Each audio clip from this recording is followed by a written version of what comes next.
Subscribe and share my channel Sudarsana. నమస్కారం.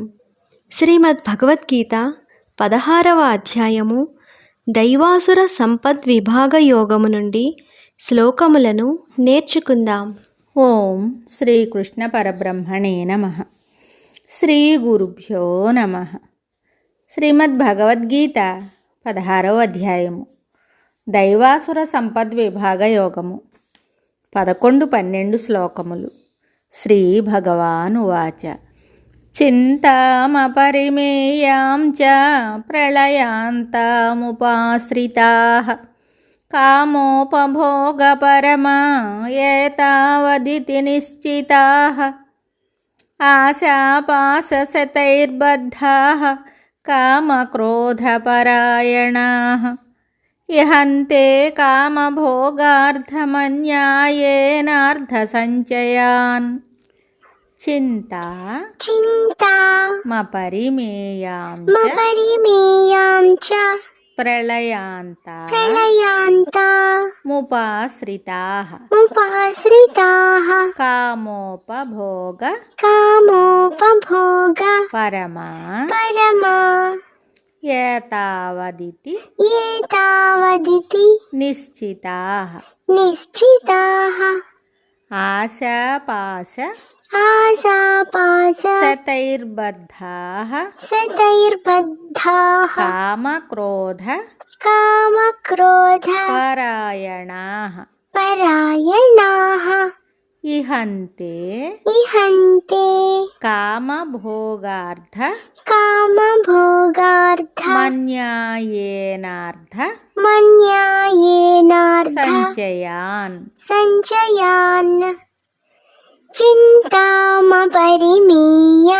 చ ప్రళయాంతాముపాశ్రితాః కామోపభోగపరమా ఏతావదితి నిశ్చితాః ఆశాపాశశతైర్బద్ధాః కామక్రోధపరాయణాః ఇహంతే కామభోగార్థ మన్యాయేనార్థ సంజయాన్.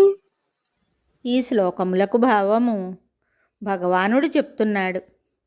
మరియు వారు అపరిమితమైనదియు మరణము వరకు లేక ప్రళయకాలము వరకు విడువనదియు అగు విషయచింతన కోరికలను ఆశ్రయించిన వారును కామోపభోగమే పరమపురుషార్థముగా తలంచువారును ఇంతకు మించినది వేరొకటి లేదని నిశ్చయించువారును ఎన్నో ఆశాపాశములచే బంధింపబడిన వారును కామక్రోధములనే ముఖ్యముగా ఆశ్రయించిన వారును అయి కామములను అనుభవించుట కొరకుగాను అన్యాయ మార్గముల ద్వారా ధన సమూహములను కోరుచున్నారు. అట్టి ప్రాపంచిక మనుజుల యొక్క చింతలకు కోరికలకు మనోరథములకు అంతముండదు. వారి ఆ చింతలను చావు లేక ప్రళయము నిలుపుదల చేయవలసిందే తప్ప వారు స్వయముగా నిలుపరు.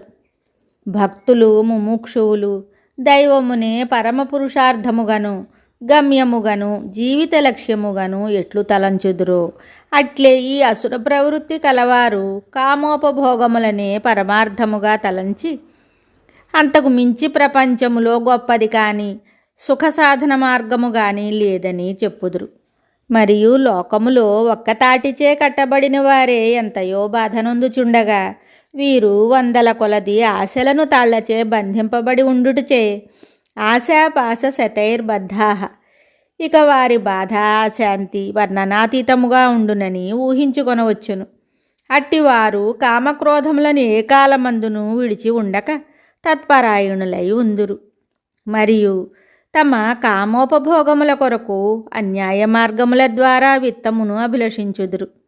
అర్ధ సంచయాన్ అని చెప్పినందువలన వారు ఏ కొద్ది ధనముతోనో తృప్తిపడువారు కారనియు ధన సమూహమునే కోరుచుందురనియు అదియు సత్కార్యముల కొరకు కాక కేవలము విషయభోగముల కొరకే అని తెలుసుకొనవలసి ఉన్నది.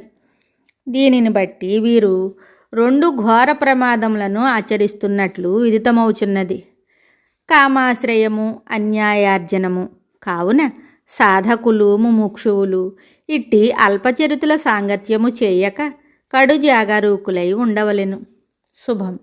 శ్రీమద్ భగవద్గీత తరువాయి భాగంలో మళ్ళీ కలుద్దాం. నమస్కారం.